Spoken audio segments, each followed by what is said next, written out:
In examples 5 and 6, we're still out to answer the same questions by applying marginal analysis, but we have some extra steps in the sense of some functions that we have to construct.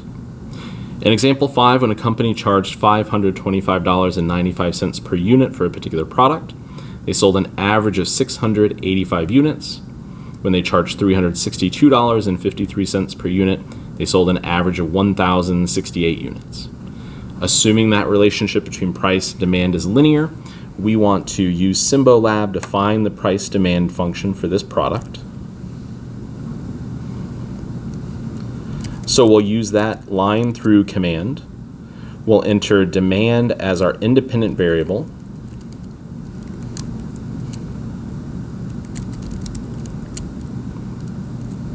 And construct those two coordinate pairs.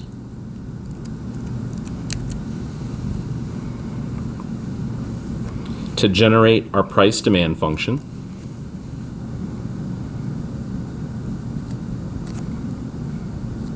So we'll get negative 0.4267x plus 818.2286. That step was necessary so that then we could construct our revenue function, which is again x times our price demand function. So this will be negative 0.4267 times x squared plus 818.2286x. We can use Symbolab to again find that derivative, and we would get r prime of x is equal to negative 0.8534 times x plus 818.2286. In part D, we're asked to evaluate the revenue and marginal revenue function R prime at a production level of 1,458 units. And we would get 285,913.8 and negative 426.0286. To interpret that, when 1,458 units are produced and sold, the revenue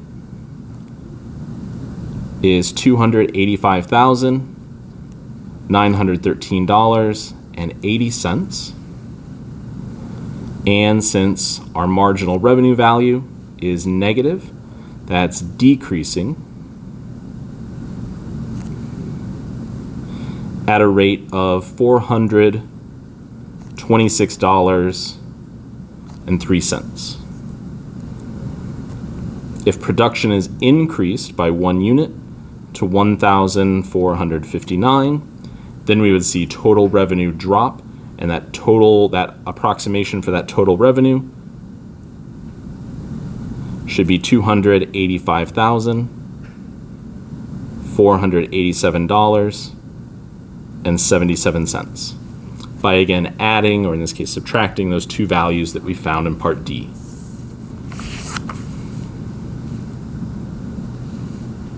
In example 6, we have the total profit in thousands of dollars from the production and sale of X units of a particular product is given by the function below.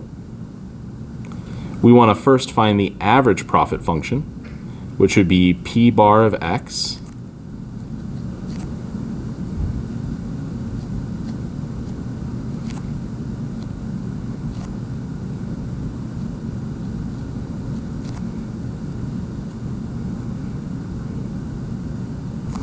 So we would take the original profit function divided by x, and then to find the marginal average profit function, we would find the derivative of that average profit function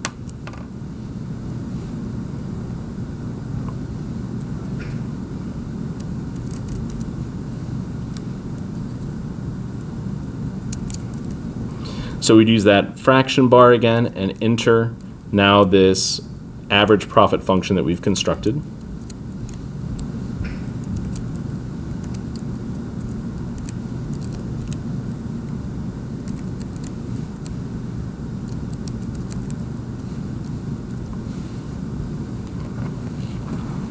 And we get our resulting derivative function, or marginal average profit function, which would be negative 0.0279x squared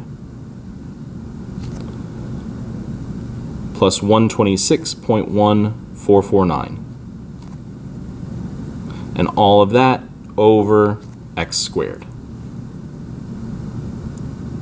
In part C, we have three different values that we want to evaluate. We want to find the original profit function, evaluated at 62, which should be 122.1837. We want to find the average profit function, evaluated at 62, which would be 1.9707. And we want to find the marginal average profit function, evaluated at that same point, which should be 0.3048.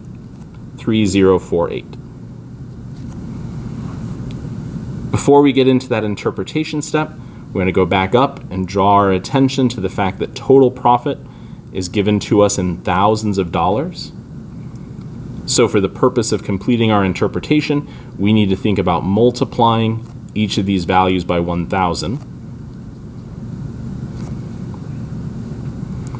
which will let us say that the total profit from producing 62 units of this product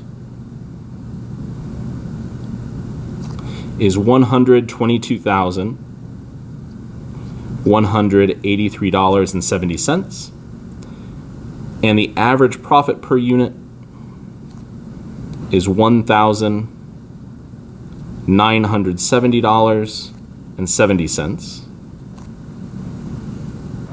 And now for the marginal analysis portion of this, if production is increased by 1 unit, so to 63 units, the estimate of the average profit per unit is $5,018.70, which we get by adding together